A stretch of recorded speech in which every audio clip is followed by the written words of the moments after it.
Hello everyone, today we shall discuss the topic Hindi meaning of poem number 3, The Voice of the Rain, composed by Walt Whitman. Now let's start the topic. यहाँ कवि बारिश के साथ हुए अपने वार्तालाप का वर्णन करता है. And who art thou? Art means are, thou means you. And who are you?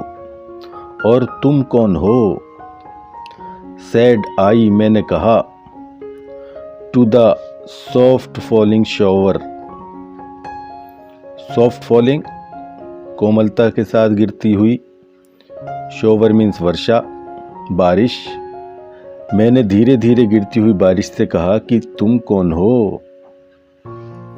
Which, जिसने, strange to tell, कहना आश्चर्यजनक है, बताना आश्चर्यजनक है. Gave me, मुझे दिया, an answer, एक उत्तर. और ये बताने में बहुत ताज्जुब है कि उसने मुझको उत्तर दिया, अर्थात बारिश ने मुझको उत्तर दिया. As here translated, जैसा यहाँ अनुवाद किया गया है. और जो वार्तालाप मेरी बारिश के साथ हुई, बारिश ने अपनी आवाज़ में मुझको उत्तर दिया. उसने जो कहा उसका अनुवाद मैं यहाँ कर रहा हूँ. I am the poem of earth, मैं तो पृथ्वी की कविता हूँ. Said, कहा, the voice of the rain, बारिश की आवाज़ ने. बारिश की आवाज़ ने कहा कि मैं तो पृथ्वी की कविता हूँ. बारिश कवि को उत्तर देती है कि वह तो पृथ्वी की कविता है. इटर्नल, शाश्वत रूप से. आई राइज, मैं उठती हूँ. इम्पेल्पेबल, स्पर्श्य होकर, अर्थात कोई मुझको छू भी नहीं सकता, किसी को पता भी नहीं चलता. Out of the land and the bottomless sea, ज़मीन और तली रहित समुद्र से बाहर आकर. मैं तो ज़मीन और तली रहित समुद्र से बाहर आकर शाश्वत रूप से, अस्पृश्य रूप से ऊपर उठती हूँ.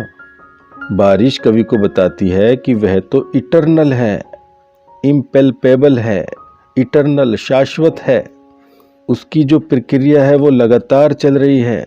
अनादिकाल से, जब से पृथ्वी का अस्तित्व है तब से, अदृश्य रूप में, इम्पेल्पेबल, अस्पृश्य रूप में, वह समुद्र से, ज़मीन से वाष्प के रूप में उठती है. अर्थात वह तो शाश्वत रूप से, अस्पृश्य रूप से, ज़मीन और समुद्र से, अथाह समुद्र से, अथाह गहराई लिए हुए समुद्र से वाष्प के रूप में ऊपर उठती है. अपवर्ड टू हेवन, ऊपर आसमान तक.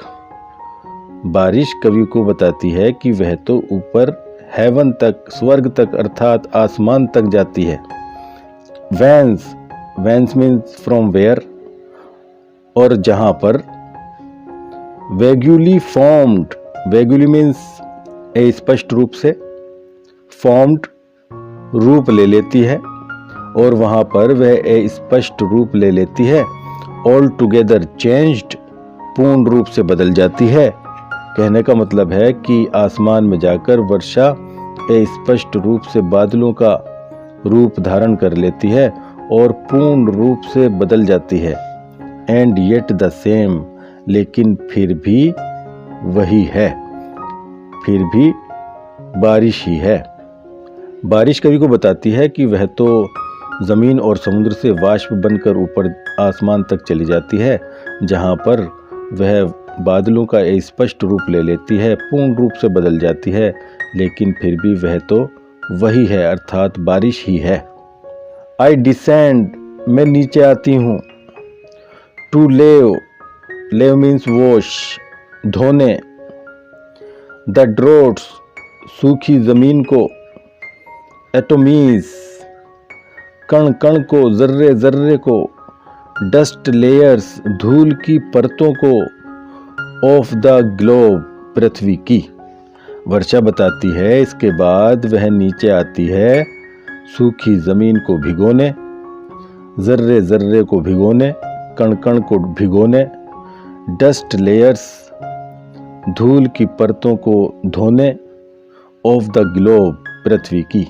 वर्षा कवि को बताती है। इसके बाद वह बारिश की बूंदों के रूप में नीचे आती है और पृथ्वी पर उपस्थित सूखे को, कण कण को, जर्रे जर्रे को तथा धूल की परतों को भिगो देती है, धो देती है। एंड ऑल दैट, और वह सब, इन देम, उनमें, विदाउट मी, मेरे बिना, वर सीड्स ओनली, केवल बीज ही रह जाते। और उनमें वो जो बीज थे वो केवल बीज ही रह जाते।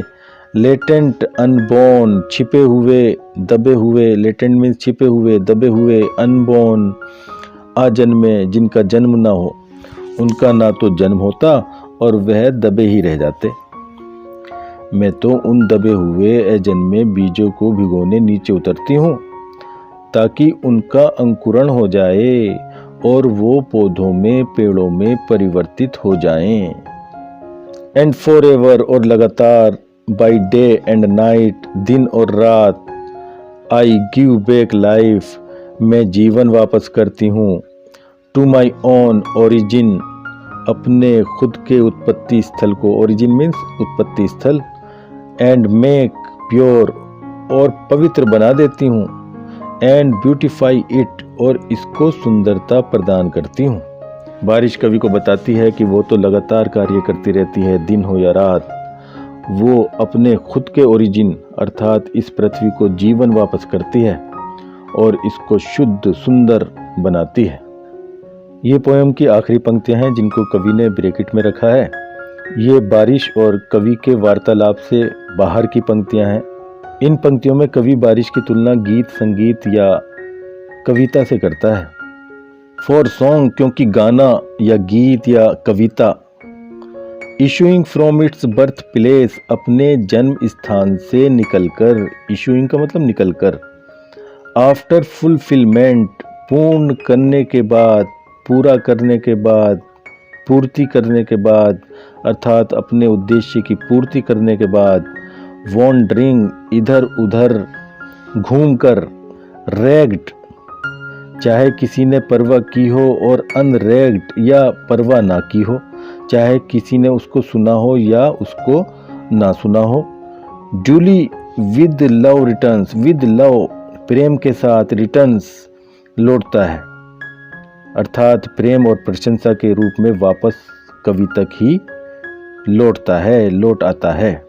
कवि बताते हैं कि बारिश और कविता एक ही प्रकार से कार्य करते हैं। जिस प्रकार बारिश ज़मीन और समुद्र से निकलकर आसमान में जाकर बादलों का रूप लेकर बारिश की बूंदों में पृथ्वी पर वापस आती है और पृथ्वी को सुंदर बनाती है, पवित्र कर देती है, शुद्ध कर देती है, उसी प्रकार एक कविता होती है, एक गीत होता है जो कवि के हृदय से निकलता है, अपने उद्देश्य की पूर्ति करता है तथा इधर उधर घूमकर, चाहे किसी ने उसकी परवाह की हो या परवाह ना की हो, चाहे किसी ने उसको सुना हो या ना सुना हो, वह वापस प्रेम और प्रशंसा के रूप में कवि तक ही लौट आता है।